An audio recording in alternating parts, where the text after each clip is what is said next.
Vamos lá, meus irmãos, vamos lá. Começando mais uma aula, nossa quinta aula de Teologia Sistemática 2, Teontologia. Graça e paz. Amém. Graça e paz a todos. Amém, a paz. Boa noite, meus irmãos, graça e paz. Como é costume, já oramos, mas Shalom, agora, iniciando nossa gravação, lembrando que as nossas aulas são sempre gravadas para vocês utilizarem depois e a gente também utilizar como material de EAD no futuro. Então, meus irmãos, vamos lá. Hoje a gente vai trabalhar bastante ainda sobre a doutrina de Deus. Vamos concluir hoje os atributos incomunicáveis e os comunicáveis, ou os atributos naturais e, como a gente mencionou nas aulas passadas, né, atributos naturais e atributos morais, como era chamado também por outros irmãos nossos e teólogos, tá bom? Vamos trabalhar bastante no livro-texto, mas hoje, de uma forma, eu diria, até um pouco mais resumida. Hoje a gente vai fazer uma síntese da página 117, que paramos na última aula, do livro-texto do Gruden, e que seria sobre o ponto da eternidade. E a gente vai caminhar até a conclusão do capítulo 13, que é a página 164. Então, na realidade, a gente vai ter que fazer uma boa síntese. Então, o que eu vou fazer? Nós vamos fazer hoje duas formas. Vamos utilizar o resumo do Gruden, do material do Gruden, do livro, texto, e vamos seguir o resumo. Eu estarei fazendo apontamentos de notas que eu tenho aqui com vocês e a gente vai estar debatendo. Tá bom? Tudo bem? Beleza? E, bom, aproveitando agora, eu quero ler um texto bíblico com vocês, que se encontra em 2 Timóteo 2:2. 2 Timóteo 2:2. Segunda carta de Paulo a Timóteo, capítulo 2, versículo 2. Quem achou, pode ler para nós? Por favor.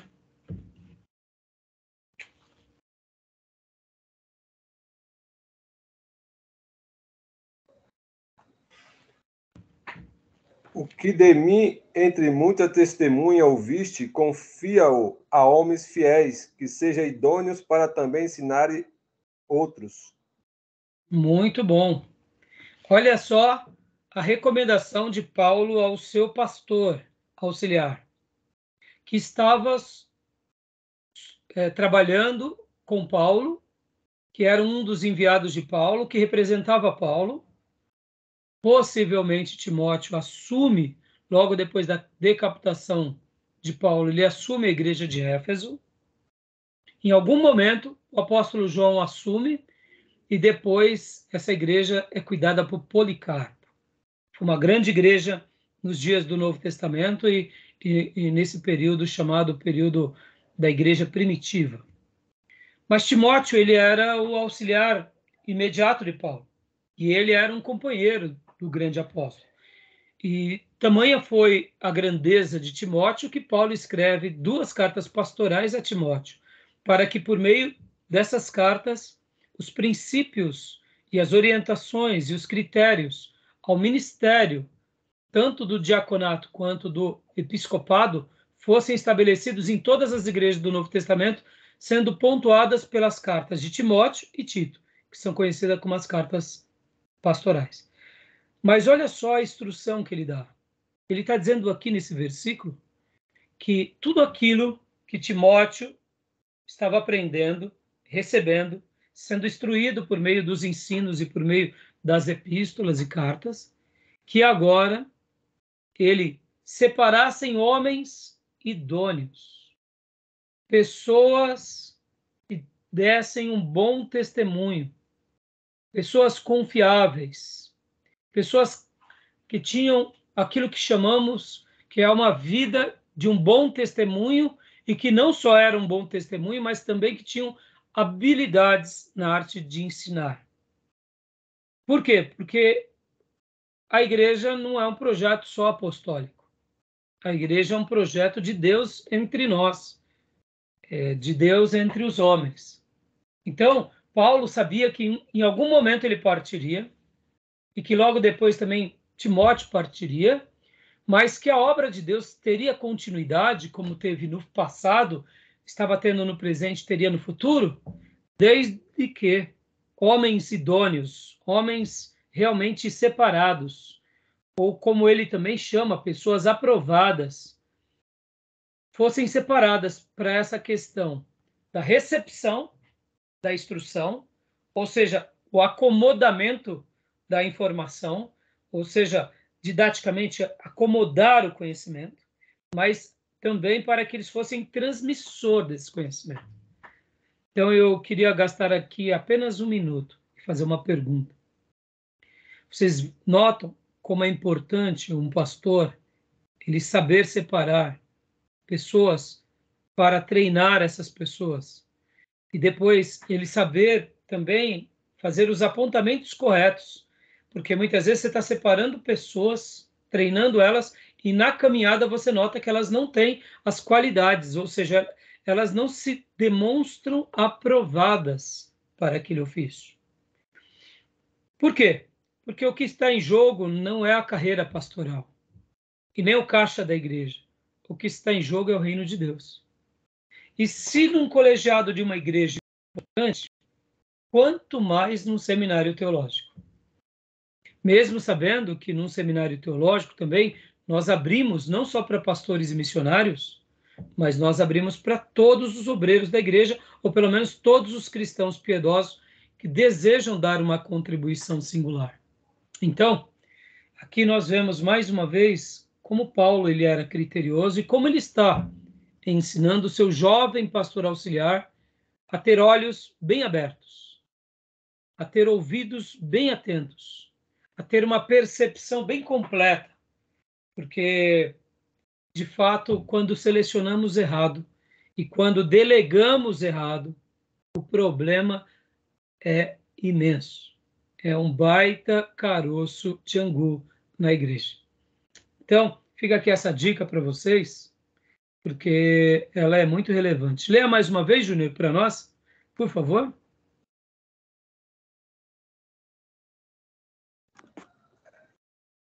E o que de mim, entre muitas testemunhas ouviste, confia-o a homens fiéis, que sejam idôneos para também ensinarem os outros. A construção das palavras são magníficas. Na minha versão é NVI, e eu queria ler lá também. E as palavras que me ouviu dizer na presença de muitas testemunhas, confias a homens fiéis que sejam também capazes de ensinar outros. Um pouquinho diferente só. Tá bom? Eu deixo essa breve meditação aqui para vocês, porque uma das coisas que nós aprendemos, irmãos, que um pastor ele acaba sendo o líder de uma igreja.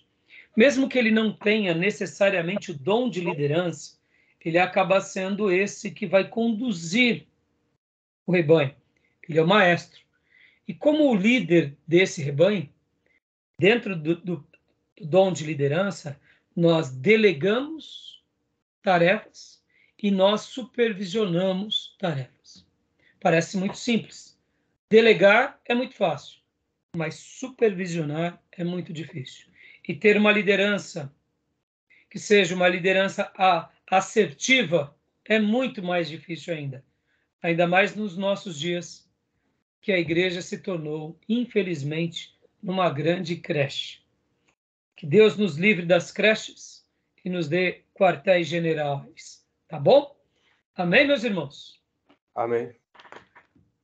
Concordam que hoje está mais parecendo com creche? É. Tá Infelizmente. muito mimizento, né? Infelizmente, né? Tá bom? Então fica aqui essa palavra, né? Porque o seminário e o colegiado de uma igreja precisa desses homens que são zelosos, que dão bom testemunho e que cumprem tudo.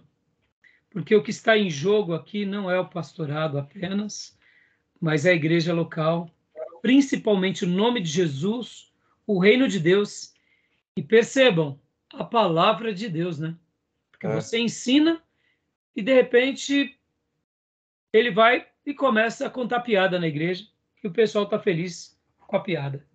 E aí ele ele é benquisto pela piada, não é benquisto pela mensagem. Aí complicou tudo. Tá bom? Não que nós não possamos brincar ou fazer as pessoas sorrirem, mas hoje tá complicado. Que Deus nos ajude na caminhada, porque tem muita gente boa, tá bom? Então vamos lá, meus irmãos, vamos lá. Eu queria só compartilhar rapidamente aqui aquela apresentação do nosso irmão Gruden, quando eles falam aqui sobre a questão do ser de Deus. O ser de Deus é composto por nomes, pelo caráter, pelas designações e pelos atributos. E aqui a gente está falando agora, nós vamos tratar hoje dos comunicáveis, que é amor, conhecimento, misericórdia, justiça, e a gente vai também trabalhar concluir os incomunicáveis, independência, eternidade, imutabilidade, onipresença. Tá bom? Então, a gente já trabalhou um pouco sobre essa questão, então vamos lá agora aqui para o resumo. Quero mudar aqui com vocês. Hoje a gente vai trabalhar bastante no resumo, tá? Vamos trabalhar aqui, deixa eu pegar para vocês. No livro texto é a página 117, que fala sobre a eternidade. Então, eu vou compartilhar agora aqui com vocês o resumo, o próprio resumo do Gruden.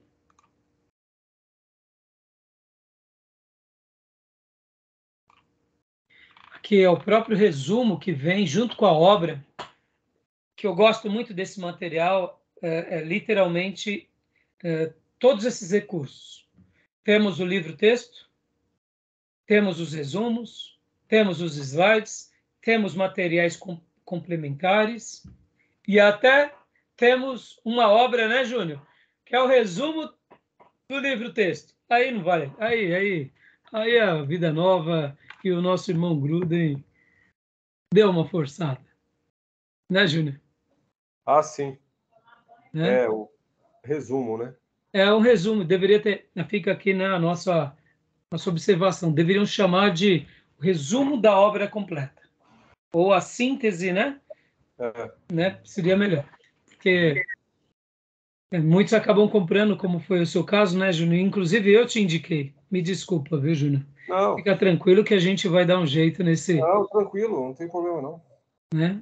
A gente vai comprar de novo a obra e aí eu pego essa daí. Não tem problema, vai para a biblioteca da igreja. Tá? Meus irmãos, então, agora aqui no resumo, olha só que legal. O resumo, então, a gente já trabalhou, né? A existência de Deus, a cognoscibilidade, que é o conhecimento de Deus. Falamos um pouco sobre os atributos, os nomes, e aí começamos, então, os atributos incomunicáveis. Falamos sobre a independência e a imutabilidade.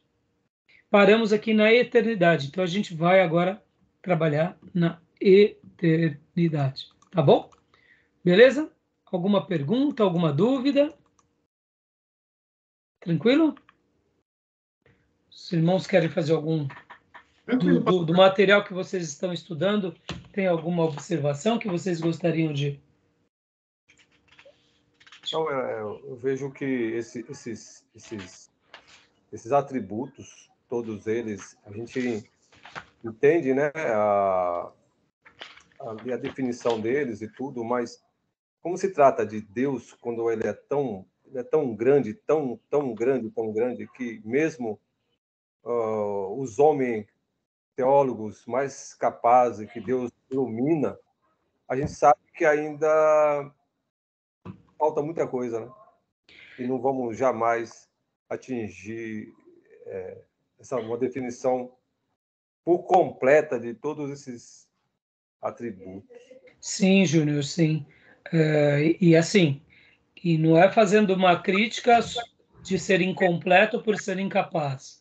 Eu sei que o que você está querendo dizer é incompleta por causa da complexidade. Exato, porque Deus é muito grande, é muito poderoso, é muito maravilhoso. E a gente... Exatamente. Diante dessa imensa complexidade, nós não temos muito o que fazer, a não ser tentar contra-argumentar, tentar aprender, Mas vocês lembram quando trabalhamos semana passada que eu falei da imutabilidade, e aí eu até coloquei o corpo de Jesus, o corpo glorificado, com aquela fala que eu mencionei na última aula, o que eu quis dizer é o seguinte, que Jesus, sendo Deus, ele muda a natureza dele, não é que ele altera também a sua imutabilidade. No entanto, o que nós entendemos é que ele dá um passo além. É como se ele aperfeiçoasse o que já era excelente. Então, não é uma alteração como que se faltasse, mas porque vai ser o memorial redentivo eterno daquilo que um dia Deus realizou na vida dos redimidos, porque, na realidade, a imutabilidade, vamos pensar assim, se Adão e Eva fossem aprovados como filhos de Deus, criados à sua imagem e à sua semelhança, possivelmente eles passariam do estágio de corpos humanos perfeitos para corpos glorificados. Sim. Em algum momento eles receberiam essa mudança.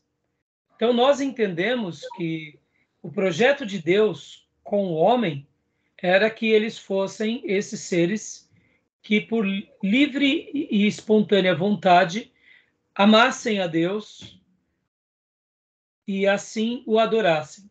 Porque alguém vai dizer, Júnior, e aqui segue até uma dica para vocês, irmãos, alguém vai dizer que Deus cria o ser humano como um projeto, não que ele precisasse disso, porque Deus não precisa de nada disso, mas alguém já criou um conto baseando-se na ideia de que Satanás e os demônios questionassem o caráter de Deus, porque já que eles são seres espirituais e um grupo se rebela e é expulso do céu, e eles não têm a chance da redenção, alguém já disse e criou um enredo mostrando que Satanás questionaria Deus sobre essa questão de Deus ser ruim por não dar uma chance e Deus ter errado no seu processo da criação dos anjos. E aí, então, nesse conto que eu não me recordo o nome desse autor, mas eu ouvi por cima, então a história é mais ou menos essa. Então é como se Deus criasse o projeto humano para mostrar que todos aqueles que entrarão no céu, eles entrarão porque escolheram amar a Deus. E quem for condenado no inferno será condenado no inferno conscientemente porque escolheu não amar a Deus. Eu sei que isso é muito polêmico, vai entrar aqui nas questões da predestinação, da eleição e do livre-arbítrio, mas uma coisa é fato, até entre os arminianos, os calvinistas, a única pessoa que tinha livre-arbítrio, segundo a maioria dos calvinistas, foi Adão e Eva. Porque eles erram não foi por uma culpa de Deus, foi porque eles escolheram errado. Então, sem entrar muito no mérito, porque isso vai ser pano para manga de outra matéria, mas o que acontece, voltando à questão da imutabilidade. Jesus, quando ele realmente faz o que o primeiro Adão não fez, por isso que Paulo, guiado pelo Espírito Santo, chama ele de segundo Adão, e ele então morre no nosso lugar, a morte substitutiva, e paga o preço por nós, nos resgatando, fazendo a nossa expiação, propiciação, a nossa redenção. Naquele momento que ele depois ressuscita, ele recebe o corpo glorificado. Deveria ser algo do gênero que Adão teria que ter. Já que Adão não teve, ele então tem. Mas quem é ele? Aí onde entra o Deus 100% homem e o Deus 100% Deus. Jesus Deus, que é 100%, e o Jesus homem, que é 100%. O corpo glorificado tem essa dimensão do quê? Desse homem que agora não está mais com o corpo humano, ele é um corpo, mas é um corpo glorificado, logo é um corpo, entendemos ser de dimensões espirituais. Então, você pode ver, vai ser um memorial para toda a eternidade. Quando entrarmos nos céus com o corpo glorificado, os céus só foi aberto a porta dos céus porque o próprio Deus vira homem e abre a porta dos céus, abrindo e pagando preço em nosso lugar. Então, isso é fantástico. Agora, é claro, eu fiz a citação semana passada, estou dando esse adentro aqui, mas é tudo muito complexo, porque, como você disse, Júnior, tudo isso se trata do eterno. Então, por mais que a gente trabalhe, por mais que a gente pesquise, por isso que obras clássicas sempre serão para nós lenitivos, sempre agregarão uma informação, sempre abrirão um leque, e a gente vai aprender um pouquinho a mais sobre Deus, tá bom? Maravilha? Graça Sim. e paz, Gil.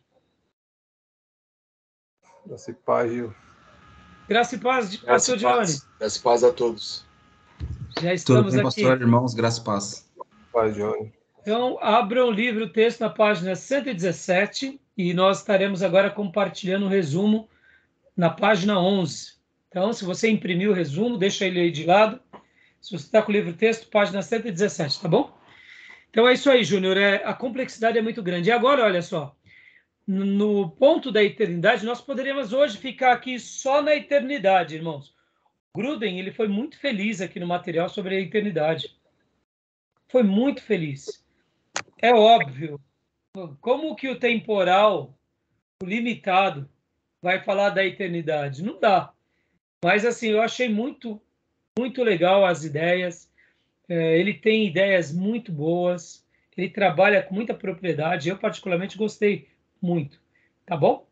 Então, antes de fazermos aqui a leitura, porque foi esse o ponto que nós paramos, olha só que interessante. Deus é eterno. Deus é eterno. Nós somos imortais. Por quê? Porque o eterno pressupõe que não tem começo, meio e fim. E o imortal? Ele tem um começo, mas não tem um fim. Pode ver, nós nascemos um dia no coração de Deus como espírito, mas nós nascemos como corpo, como alma e espírito. E voltaremos para Deus em espírito e alma, e no último dia, que o Senhor vier buscar o seu povo, ali seremos arrebatados. Os vivos, num piscar de olhos, os mortos ressuscitarão. Pois bem. E depois, pastor, e a condenação eterna? É eterna. Ou seja, uns eternamente serão condenados e outros eternamente serão glorificados. Nós somos imortais, então. A ideia, pelo menos que eu A ideia coloco, é essa, né? Sim. O ser humano tem essa característica da imortalidade. Sempre na referência como Deus, né? Como? Referência a Deus, né? Sim, a referência a Deus. Não como carne, né? Eu me refiro aqui como composição, segundo o que a Bíblia nos revela. Espírito, né? Espírito, alma e corpo, mas é um corpo glorificado. Né? Ah, sim, é o que a gente deriva de Deus, mas Deus é eterno por isso, né? Porque ele é autoexistente, nós derivamos dele. Exatamente. E ainda aproveitando, então, eu separei aqui um comentário sobre a eternidade. Eu estava pensando muito hoje, enquanto fazia as minhas lições de casa, e percebam, Deus ele está antes, ele está agora, vivendo esse momento, dentro do nosso cronômetro, porque ele escolheu viver, não porque ele é limitado a viver, mas porque ele, é como se ele dissesse assim, Casa de Profetas STBM, Missionária Seminário, estou aqui com vocês, ó. Meu povo, eu estou aqui com vocês. Não porque eu não posso estar antes ou depois, mas é porque eu quero viver. É como se o amor de Deus nos atingisse até mesmo nessa questão temporal. Mas eu estava pensando sobre isso e e criei a seguinte tese, que a eternidade se entende um pouquinho a mais pela espiritualidade. A gente só consegue compreender um pouquinho a mais da eternidade por meio da espiritualidade. E aí eu escrevi assim: mesmo sem saber compreender de fato o que é ou representa a eternidade, noto que a eternidade está ligada diretamente à espiritualidade. Sei que não ajuda muito porque não podemos definir a espiritualidade plena. No entanto, noto que esse é o caminho para se saber mais sobre o tema da eternidade. A gente só consegue compreender um pouquinho mais sobre a eternidade tendo essa perspectiva de uma espiritualidade pujante. Porque enquanto a gente é raso, a eternidade fica mais difícil. Mas quanto mais nós vamos caminhando nessa questão do crescimento espiritual, e aqui me faz lembrar a visão do profeta Ezequiel quando ele vê o rio, e ali ele vê aquele rio e as águas ele começa a entrar com as águas nos artelhos, ou seja, nos dedos dos pés, depois vai para a canela, joelhos, vai para a cintura, depois vem para o peito, e depois vem para a cabeça, e depois ele está nadando. E ali nós entendemos que é um rio de Deus, que seria mais ou menos como os mares do Espírito Santo. Eu quero acreditar, meus irmãos, que quanto mais nos tornamos seres espirituais, não porque estaremos exercitando aqui uma contemplação mística não, é aquela espiritualidade realmente como foram os servos de Deus no passado, como foi Moisés, Abraão, Davi, Daniel, os apóstolos. Ou seja, quanto mais espirituais somos, mais a gente entende um pouquinho melhor a eternidade, os dilemas da vida. Podem ver que até mesmo quando nós estamos muito atônitos com as coisas dessa vida e muito ansiosos, o que está faltando sobre nós? Espiritualidade. Não é? Podem ver que a gente começa a dar uma palavra de oração, começamos a buscar a Deus, nosso coração já começa a se apaziguar. E ainda dentro dessa perspectiva da eternidade, vocês já notaram que quando a gente tem um culto maravilhoso, ou quando nós temos um momento com Deus muito marcante, nós não percebemos o horário? Passa. Um culto de oração parece que acabou. Uma vigília, o sol já está nascendo. Mas já acabou. Podem notar que é por meio da espiritualidade plena que a eternidade passa a ser um pouquinho mais compreendida. E não é só a eternidade, mas a vida. Os dilemas da vida. Nós acabamos tendo até um comportamento um pouco mais sereno, dando uma resposta mais pujante nas questões da vida.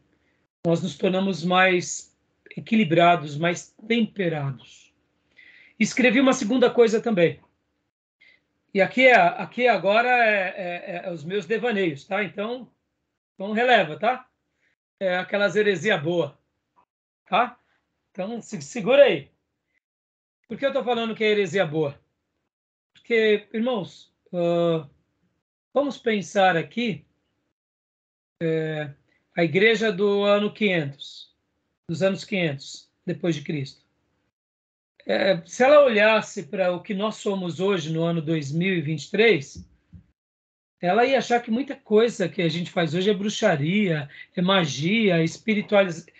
Isso daqui, o que é isso? Isso daqui é o que está acontecendo, pastor Raimundo, no seminário da missionária. O que está acontecendo? Isso daqui é espiritual. E a gente sabe que é tecnológico, não é?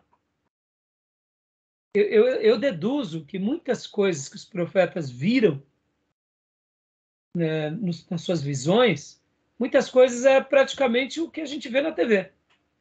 Como se estivéssemos assistindo um filme, dando pausa e tomando nota. Só que, claro, né, com o presente de Deus, não com a habilidade humana. Mas se a habilidade humana já nos emociona, já nos faz aprender muita coisa. Imagina a habilidade do grande docente divino que é o Espírito Santo. Porque, irmãos, nenhum pedagogo é igual a ele. Nenhum. Então, agora vamos aos meus devaneios, tá? Então, como eu disse, a igreja dos anos 500, depois de Cristo, se olhasse para nós hoje, falaria que a gente está tendo uma aula espiritual. E aqui é pura tecnologia, pura ciência. Concorda? Então, deixa eu ir para os meus devaneios, depois dessa defesa, que é o seguinte. Quem sabe um dia,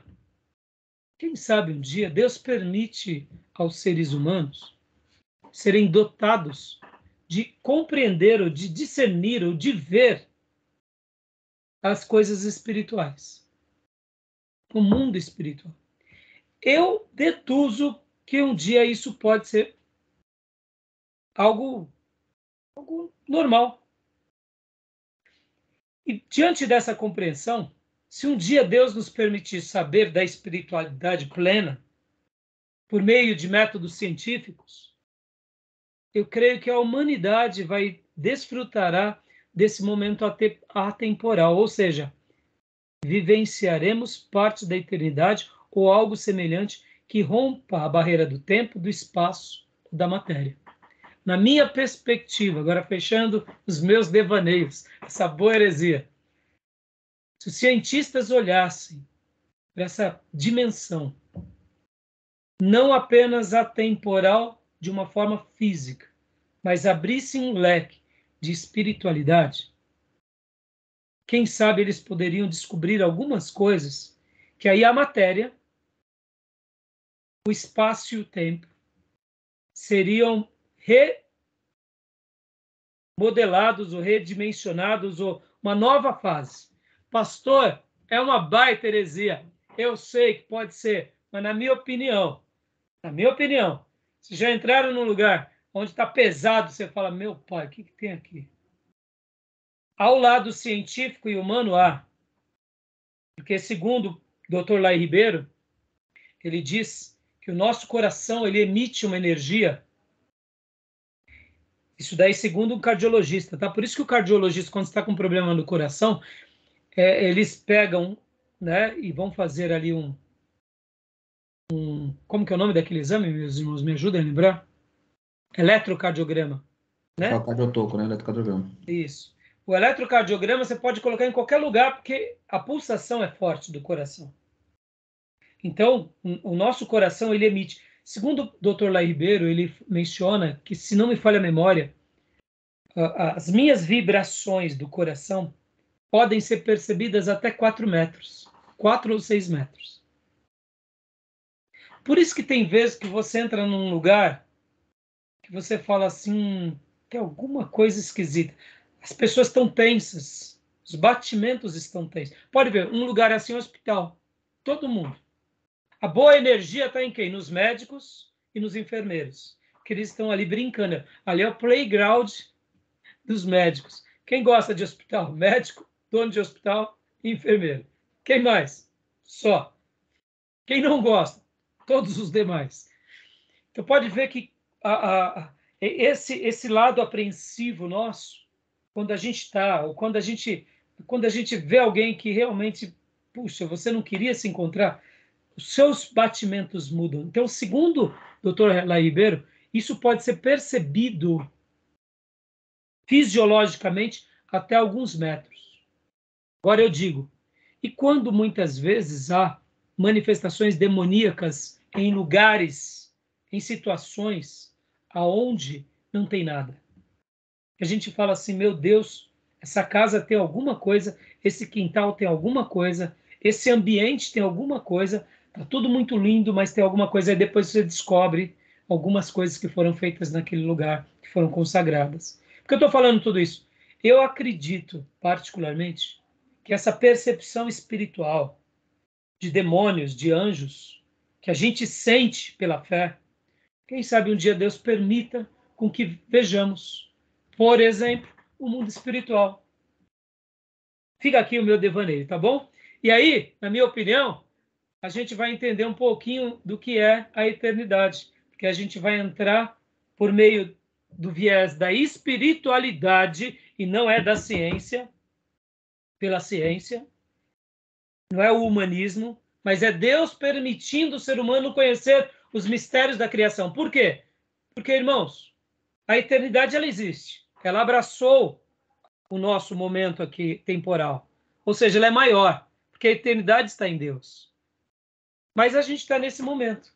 Quem sabe? Então fica aí esses devaneios, essa boa heresia. Tá bom, meus irmãos? Depois vocês podem refutar, tá? Tá bom? Beleza, meus irmãos? Acho que vocês... lá no seminário a gente falava isso. Essa heresia é brava, hein? Tá bom? Vamos lá. Querem comentar alguma coisa? Estão nos devaneios? Não, só falar que, pelo conceito, só Deus é eterno, mas o homem, quando ele se torna imortal, mas quando ele entra na eternidade com Deus, o homem vai fica permanecer com Deus na eternidade, ele passa a ter essa eternidade. Então ele desfruta. Da eternidade, né? Ele desfruta. Mesmo ele não sendo, ele desfruta. Desfruta. É isso aí. Seria uma palavra boa, né? Irmãos, por que eu estou falando isso? Domingo eu até fiz uma citação na mensagem, quando o rapaz que é auxiliar de Eliseu vê ali a Síria cheio de carros e cavalos e o exército, e aí Eliseu ora pedindo, Senhor, abre a visão. Eu acredito tanto nessa possibilidade, irmãos, de que a gente pode estar vendo coisas extraordinárias, sabe? E isso vai mudar muito. Talvez você diga assim, pastor, quando isso acontecer, se de fato acontecer, muita gente vai se converter. Vai, no primeiro momento. Mas depois eles vão se acomodar. Por quê? Porque o coração é empedernido ao pecado. É um coração inconsequente. De uma forma mais consciente, seguindo, quem sabe, o diabo. Não é? Fica aqui. São meus devaneios. Tá? Vamos lá, vamos para aula. Chega de devaneio, vamos para o grudo. Ai. Vamos lá. O resumo, irmãos, página 11 do resumo, eu vou compartilhar com vocês, mas é a página 117, tá? Então, Júnior, leia para nós, filhote, por favor.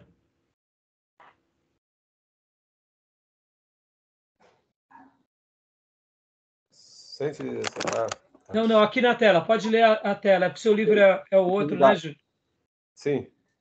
É o resumo do material didático do Gruden. A sinopse. Isso. A eternidade de Deus pode ser definida assim. Deus não tem princípio, nem fim, nem sucessão de momentos no seu próprio ser. E percebe todo o tempo com igual realismo. Ele, porém, percebe os acontecimentos no tempo e age no tempo. Às vezes, essa doutrina é chamada doutrina da infinitude de Deus com respeito ao tempo. Ser infinito é ser ilimitado. E a doutrina ensina que o tempo não impõe limites a Deus. Olha só que interessante, né? Pode ser chamada também, né, de infinitude. Isso é legal, né? Agora, o A. Deus é eterno no seu próprio ser. O fato de Deus não ter princípio nem fim está explícito em Salmo 92. Antes que os montes nascessem e se formasse a terra e o mundo, de eternidade a eternidade tu és Deus. Do mesmo modo, em Jó 36, 26, ele o diz sobre Deus, o número dos seus anos não se pode calcular. Tá joia. Dá uma pausa até aqui, Júnior, por favor. Meus irmãos, no livro texto, nosso irmão Gruden, ele fala também que essa doutrina, ela é associada à imutabilidade. Assim como Deus ele é imutável, assim ele é eterno. Então dá para ter uma correlação. Por isso que as doutrinas dos atributos incomunicáveis são muito difíceis de serem entendidos, porque nós, criatura, estamos tratando do Criador. E nós só compreendemos um pouco o Criador por aquilo que ele quis se revelar. E o que ele não quis, nós especulamos, mas mesmo assim com muito cuidado, porque se ele não quis, fica aqui uma observação, pode ser perigoso. De repente a gente começa a fazer certas especulações que não tem a ver. Então, a gente trabalha com segurança, com o que ele quis. E aqui o livro-texto apresenta sobre agora esse ponto, como o Júnior disse, né? O Deus é eterno no seu próprio ser. E os textos bíblicos confirmam isso. Isso é muito tranquilo para nós. E nós, quando... Pois não, Júnior? É inerente a Deus, né? Exatamente. Muito obrigado, Júnior. É inerente a Deus. E como ele se revela dessa forma, a gente tem que acreditar e descansar nisso. Mesmo que não compreendamos de forma plena, eu até quero dizer, meus irmãos, vamos lá, deixa eu até fazer aqui um outro comentário bem breve. Bem rápido. Você compreende você mesmo nas suas crises e mazelas? A gente consegue compreender o cônjuge? Tá bom, então deixa eu melhorar. Consegue compreender os pais ou os filhos? Porque a gente está querendo arrazoar de compreender Deus. Nem nós mesmos não compreendemos. Ou tem determinado dia que você está de uma forma, você não se conhece. Exatamente, Júnior. E tem vezes que tomamos atitudes que fala, poxa vida, como que eu pude fazer isso? Exatamente. Para você ver nossa limitação. Agora, é claro que diante da ciência, diante dos estudos, nós temos assim aquilo que a gente chama, né, nas faculdades de cálculo, nós temos o que é exato. Mas já na área das humanas, nós temos o que é aproximado.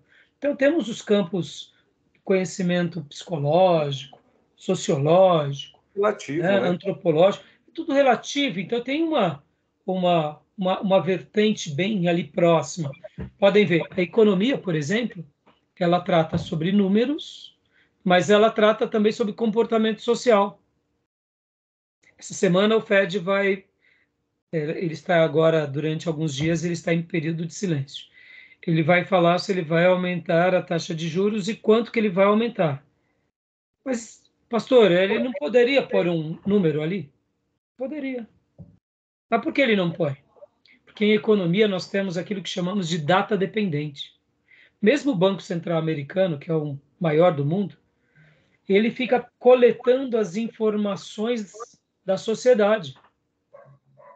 Como que está o mercado, como que andam as empresas, quantas empresas faliram, quantos empregos abriram, quantos fecharam.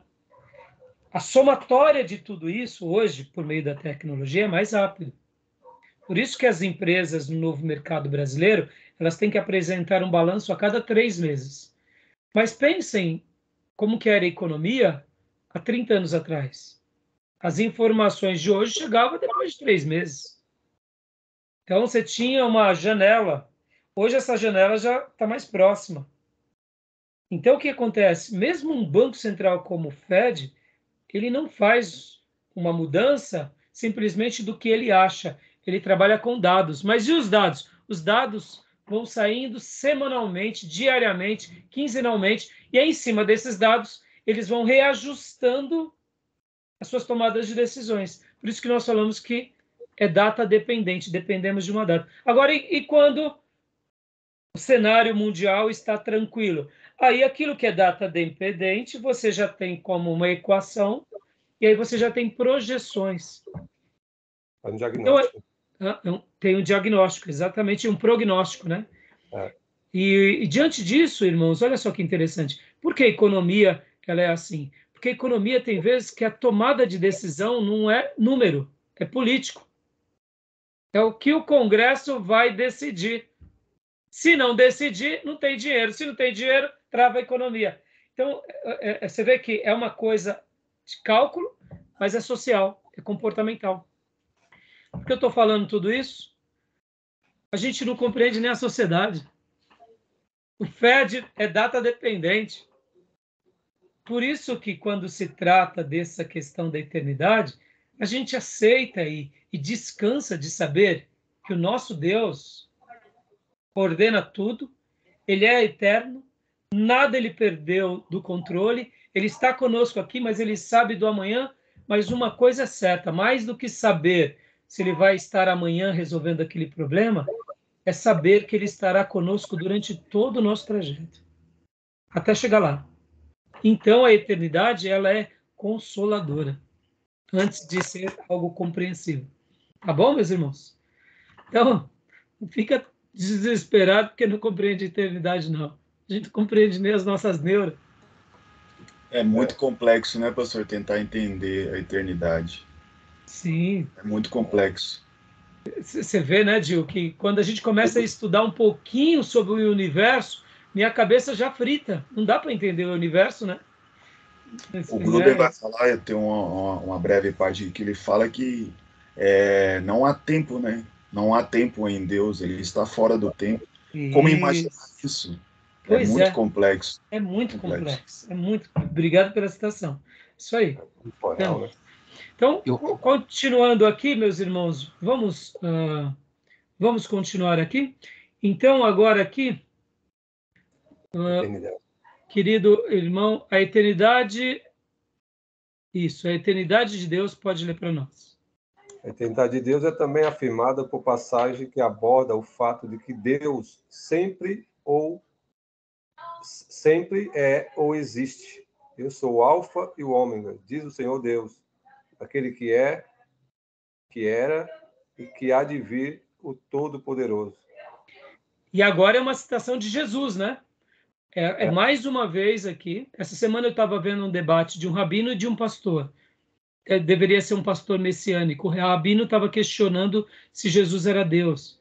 Então, esse é um texto que eu não vi, só vi aqueles cortes rapidinhos, né, do YouTube, mas esse é um texto. Jesus dizendo, pode ver que eu sou o Alfa e o Ômega, diz o Senhor Deus, aquele que é, o que era e o que há de vir, o Todo-Poderoso. Aqui é uma autoafirmação de Jesus com relação a ele próprio. Sim, né? Ser dele, né? Então, ele é Deus, ele é eterno, ele é o começo e o fim. Pastor Johnny, no livro texto, na página 117, leia para nós, logo depois do A, né? Deus é eterno no seu próprio ser. No segundo parágrafo, também está indicado.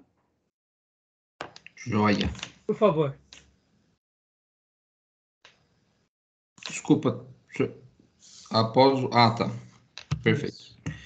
Também está indicada no ousado uso por parte de Jesus, quando de uma resposta aos seus adversários judeus, de um verbo no tempo presente que sugere contínua existência presente. Abre aspas. Antes que Abraão existisse, eu sou. João 8,58. Essa afirmação é em si mesma uma explícita afirmação do nome de Deus. Eu sou o que sou, de Êxodo 3,14. Nome que também implica contínua existência presente. Deus é o eterno, eu sou, aquele que existe eternamente. Aleluia.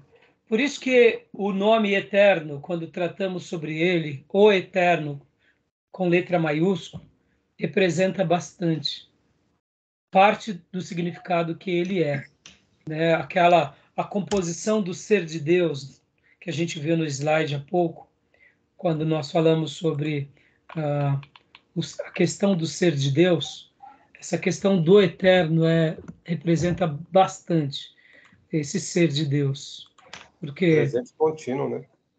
Exatamente Em inglês. Não entendi. O presente contínuo do inglês, né? Sim, obrigado, Júnior. Então, eu não me lembrava disso. Então, a questão do ser de Deus, o eterno, representa bastante essa compreensão. E o Gil tinha feito uma citação, Gil, sobre a questão que você mencionou há pouco, né? Sobre a questão do tempo, que Deus está além, né? Então, pode ler para nós o próximo parágrafo. Para nós, Gil, por favor. O fato de Deus jamais ter começado no livro-texto. Página 117. O fato de Deus jamais ter começado a existir pode também ser deduzido da verdade que Deus criou todas as coisas e de que ele é um espírito imaterial. Antes que Deus fizesse o universo, não havia matéria, mas então ele criou todas as coisas. Gênesis 1, João 1:3, 1 Coríntios 8:6, Colossenses 1:16 e Hebreus 1:2. O estudo da física nos diz que a matéria, o tempo e o espaço precisam ocorrer ao mesmo tempo. Se não há matéria, não pode haver nem espaço nem tempo. Assim, antes que Deus criasse o universo, não havia tempo, pelo menos não no sentido de uma sucessão de momentos. Portanto, quando Deus criou o universo, também criou o tempo. Quando Deus começou a criar o universo, o tempo começou. E começou a haver uma sucessão de momentos, acontecimentos encadeados. Mas antes de haver um universo e antes de haver o tempo, Deus sempre existiu, sem princípio e sem ser influenciado pelo tempo. E o tempo, portanto, não tem existência por si mesmo, mas como o resto da criação depende do eterno ser divino e do eterno poder divino para continuar existindo. Que frase maravilhosa! Que parágrafo espetacular! Espetacular!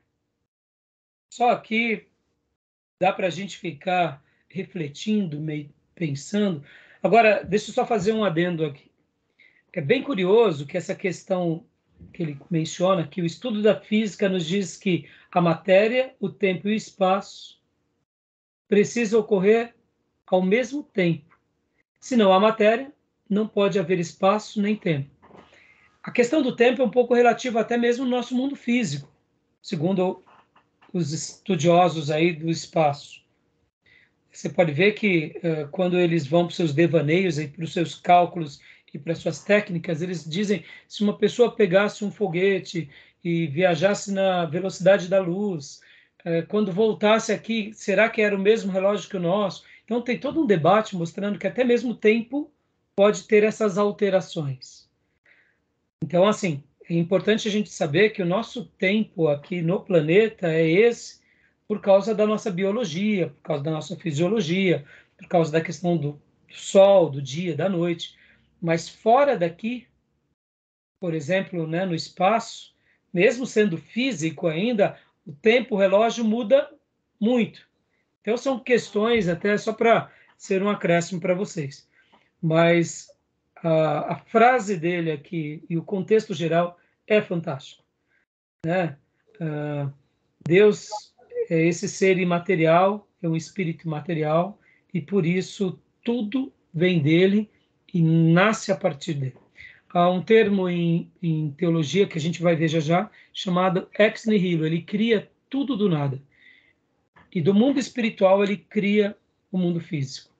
Nós, seres humanos, criamos daquilo que já é criado. O único ser que cria do nada é Deus. Mais ninguém. Essa questão aí que citada aí, se você acabou de mencionar, eu já ouvi também algumas teorias que se você leva uma pessoa, um bebê, um garoto, para muito espaço, há muito tempo, parece que o tempo lá tem pouca influência. Então, a relação dele lá com a outra pessoa aqui, a questão do tempo que nos envelhece, que lá não tinha uma tanta influência. Sim, sim. Teoria, né? É uma teoria, né? Mas essas teorias a gente acaba até tendo uma, vamos dizer assim, né, Júnior? Mesmo nós, né, eu não estudo isso, então eu fico vendo, né, os cientistas falarem, confesso que mal compreendo, tento compreender, falo, meu Deus, é muita informação, é muito complexo, eu não consigo mesmo. Mas, assim, deve ser alguma coisa dentro dessa perspectiva mesmo, né? Agora, essa questão é bem louca, viu? Porque pensar que Deus é autoexistente e todas as coisas vêm a existir. A matéria, enfim, as moléculas, as bactérias, visível, invisível. E Deus é espírito, né? Vamos pensar assim, Deus existe aonde? Porque é da ideia de que tem um vácuo. Ou seja, deu para entender? É isso que eu quero falar. E da onde tirou, Deus tirou a matéria-prima. Da onde tirou a matéria-prima? Por isso, é que aí onde entra essa expressão na teologia latina, que é o ex nihilo, criar do nada. Aí onde entra aquilo que a gente já vai tratar sobre a onipotência. Então, Porque esse ser que também é eterno, ele contém nele todo o poder. Então, ele pode, segundo os seus desígnios, criar no mundo espiritual e no mundo físico do nada.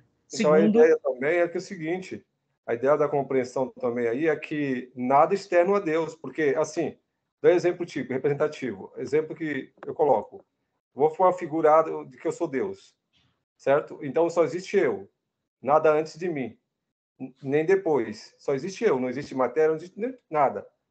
Eu vou dar existência.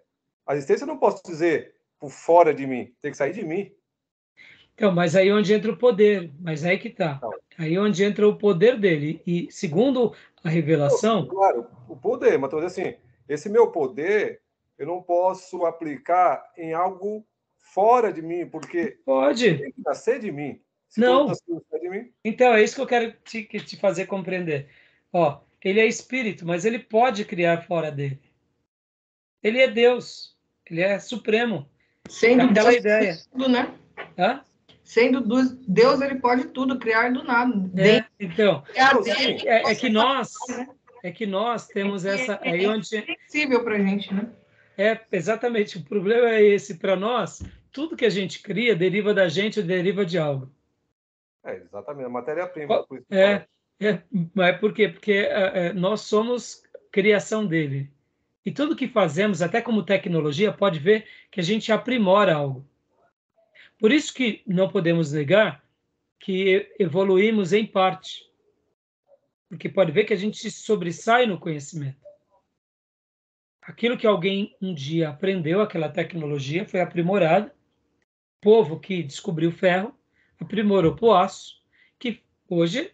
Sim, né? Claro, tudo é derivado. Tudo é derivado. Então, isso faz parte. Mas quando se trata de Deus, ele é esse ser imaterial, por isso que entra o outro lado da onipotência. Ele pode sim. E por isso que Gênesis 1, nessa perspectiva, se torna mais poderoso ainda. E Deus disse o poder da palavra dele. Sim, claro. Né? Aí que a gente vê a grandeza. E aí que fica mais fantástico ainda, olha só, quando ele poderia ter feito o ser humano pelo poder da palavra, mas ele escolhe construir com as suas mãos. Fantástico. O que isso representa? A partir da matéria, né, que existe. Então, mas tudo bem, mas ele poderia ter dito, como ele disse para as aves, ele poderia ter dito para o ser humano ser criado, mas ele não faz isso. Ele pega e molda como um oleiro faz o vaso. E depois, como se não bastasse, sopra, concede parte dele para nós. Por isso que se torna muito mais maravilhosa a narração de Gênesis 1, 2 e 3. Aí a gente, olha que coisa fantástica, a gente não está fazendo aqui um estudo de caso de Gênesis. Por acaso entramos nesse diálogo, partindo dos atributos incomunicáveis e da eternidade. Esbarramos agora aqui na onipotência. Fica tão lindo Gênesis 1. Fica tão lindo. Da eternidade, mas é que a gente veio para a questão do poder, né? Então, assim, fica tão lindo quando Deus demonstra esse lado pessoal, amoroso, afetivo. E pode ver que aí vem a mulher também, que está ali junto com o homem, dando esse lado de que o próprio Deus tira a costela, mostrando a sua participação direta. E agora, quando a gente pensa em Moisés, que pelo poder do Espírito Santo somente escreveu tudo isso, é um homem de Deus de um calibre sensacional. Por isso que a espiritualidade nos faz entender um pouco o eterno, as coisas da eternidade, da divindade. Né? Mas é isso aí, Júlio. Né? Vamos continuar, senão a gente não vai sair da eternidade. Por isso que eu falei, só a eternidade a gente ficaria hoje essa noite toda. Essa ideia aí é muito, muito complexa mesmo, muito porque complexo. Se é ele, só ele, não existe matéria, não existe substância, eu tenho que eu tenho um poder, mas poder, aonde originou aquela substância, aquela matéria? Do nada, tá? Do nada, mas é por isso que na teologia... Só tiro de que tem, não posso tirar onde não tem. Mas então aí, onde entra Deus... Essa é a questão. No normal, as nossas incompreensões. Mas é nisso que se cria na teologia. Por exemplo, essa palavra ex nihilo, ela não está na Bíblia, mas ela é uma palavra criada pela teologia, mostrando ele cria do nada, ou do nada, do caos, do que não existia nada, ele cria. Então esse poder só está nele. Vamos pegar um outro exemplo aqui para a gente ilustrar isso. Quando Jesus ele é arrebatado, ou melhor, ele é elevado, ele é assunto aos céus. Lembra? Sobe. Ele sobe. Tá bom, o planeta está aqui, né? Rotação e translação, né? Tá, é algum lugar, tem alguma área, em alguma região, que é espiritual, que está além do físico. Por isso que há pouco nos meus devaneios eu falei sobre isso. Os anjos, quando eles trabalham, eu sei que tem anjos. Vamos lá, vamos melhorar. Jesus está aqui conosco agora. Não é isso? Onde 2 ou mais estiverem em meu nome, ó. Então ele está aqui conosco, né? Estamos em 5 telas. Eu poderia dizer que tem uma 6ª tela aqui, né? Se ele participasse da nossa tecnologia, ele está aqui conosco. Do nosso lado, do lado de cada um. É espiritual, mas é real. Aonde está? Nós não vemos, sentimos. Pode ver, o que não é um toque divino em nós? Quando Deus nos toca. Você que foi já tocado por Deus sabe disso. É algo inexplicável. O que é o novo nascimento? O que é a nova e a divina semente? É um toque do Eterno no nosso coração. Olha só, para a gente concluir aqui, para eu fechar o bloco, porque senão já vai passar muito tempo. Ó. Quando Deus nos cria, na pessoa de Adão e Eva, ele nos cria espírito, somos um espírito, temos uma alma e habitamos um corpo. Com o pecado, esse lado espiritual, ele acaba ficando como? Adormecido pelo pecado que o encobre.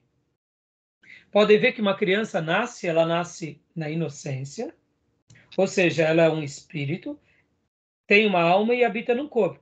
Se morrer por ser inocente, ela passa dessa vida para aquela.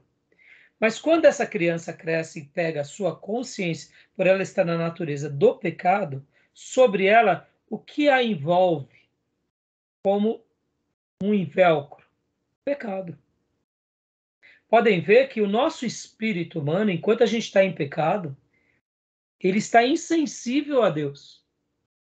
A gente não entende a Bíblia, a gente não entende as coisas do Eterno, mas no momento em que a gente se converte, há uma ruptura desse velcro. Aquele espírito que estava adormecido pelo pecado, ele é despertado e agora nasce a divina semente, que nada mais é do que o nosso espírito com a nossa alma, que agora contempla Deus e vive para Deus e tem comunhão com Deus. Qual o poder espiritual que acontece na nossa vida? O novo nascimento. E aí atinge o quê? A nossa mente, a metanoia, muda a mente. Porque enquanto o pecado está sobre nós sutilmente, é uma película, irmãos, sabe, que nem um véu, mas é um véu do cão. Pode ver. Cega o entendimento, cega os olhos, cega os sentidos, é o pecado.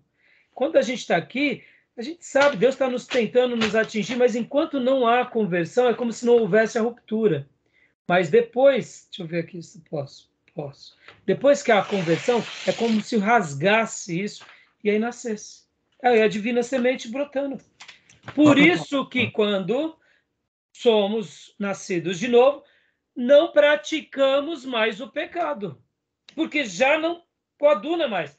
E quando alguém quer viver no pecado, que é nascido de novo, aí onde entra Hebreus 6, mostrando aquela questão da sentença, porque é o cão que volta a revolver-se, é a porca que volta, o cão que volta a comer o que vomitou e a porca que volta a revolver-se na lama, porque ele sabe, ele experimentou. Agora, eu sei que vai dar um debate muito grande entre predestinação e livre-arbítrio, mas a gente vê que na Bíblia esse debate está lá.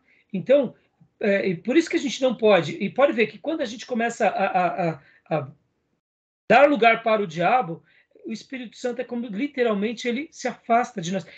Eu pus aqui de forma didática, mas isso demonstra muito essa espiritualidade pujante que existe o tempo todo. Está aqui conosco, mas a gente não vê. Mas é real. Porque como pode alguma coisa neutralizar essa natureza caída?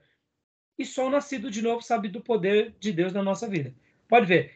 O golpe, irmãos, o maior golpe foi dado no diabo, na cruz, por Jesus nos redimindo. E esse poder redentor é sentido quando nos convertemos. Quando dizemos sim, aí, quando há o novo nascimento. Por isso que Jesus, falando a Nicodemos, usou uma palavra, e João, quando cita também, fala da divina semente. A divina semente é gerada por Deus. Ela cresce. Pode ver, qual é o nosso papel? Agora adubar, regar, se encher, se direcionar. E aí ela vai crescendo. E ela vai frutificar como Deus deseja. É tudo espiritual. Está tudo aqui perto de nós. Tudo tem um viés do eterno, mas a gente não sabe onde começa, onde termina. Por isso que Hebreus vai falar que a divisão da alma e do espírito, juntas e medulas, é algo que só Deus pode saber onde é. Né? E a palavra de Deus atinge essas divisões. Pode ver que hoje, quando a gente compreende Deus, a gente não compreende pela mente, pelo Espírito. É o Espírito, que é a nossa alma, para depois ser a nossa mente. Não é assim? Porque o que nos une a Deus é o Espírito. Por isso que lá em Romanos 1, 2, e Paulo vai falando sobre a inclinação do homem de Deus para as coisas espirituais, Coríntios. Porque sem essa inclinação a gente não compreende, porque é o Espírito que compreende. Né? Tá bom, meus irmãos? Eu sei que foi bastante, eu sei que é muito difícil mesmo. Só uma última coisa aqui, para a gente ir para o próximo bloco. Ó.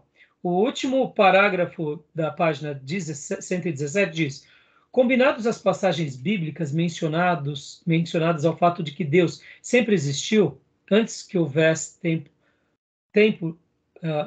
ou melhor, antes que houvesse tempo, nos afirma que o próprio ser divino não tem uma sucessão de momentos, nem nenhum progresso de um estado de existência a outro.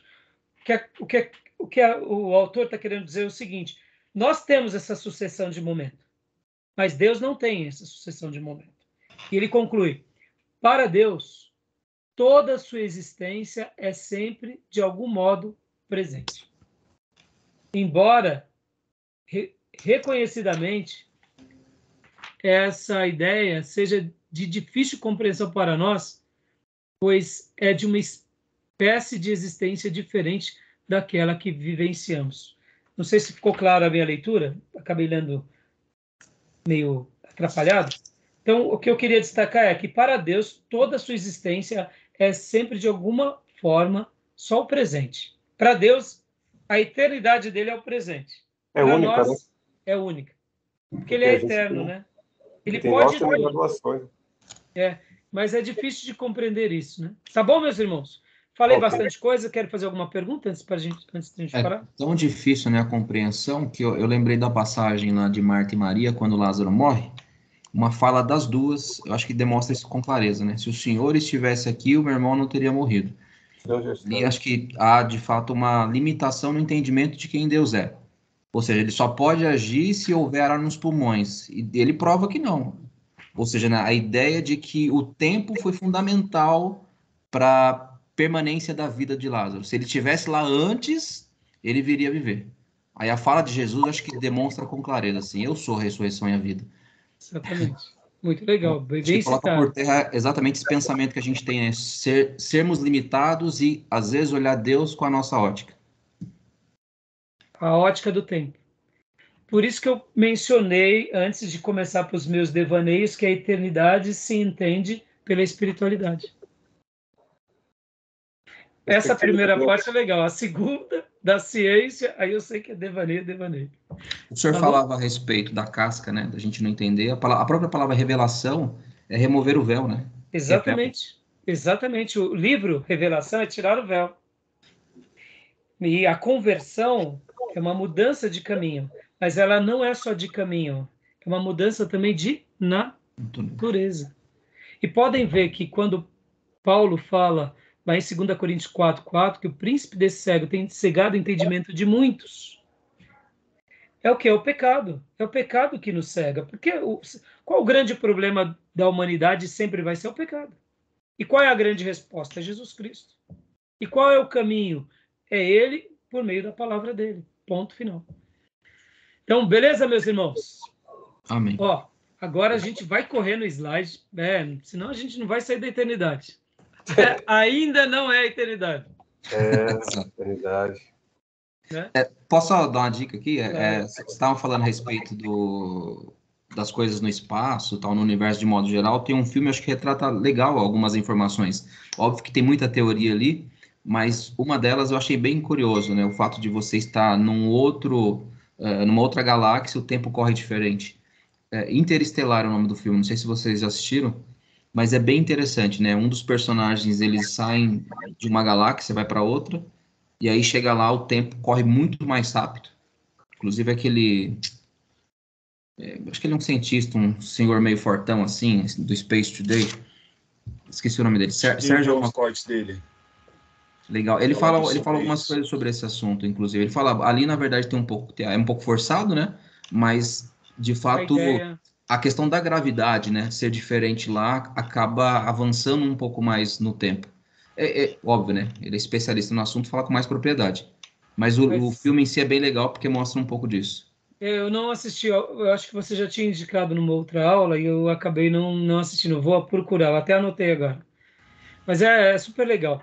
Meus irmãos, então vamos para o nosso intervalo agora, vamos? Bom, Joia. Então vamos dar uma pausa aqui na gravação.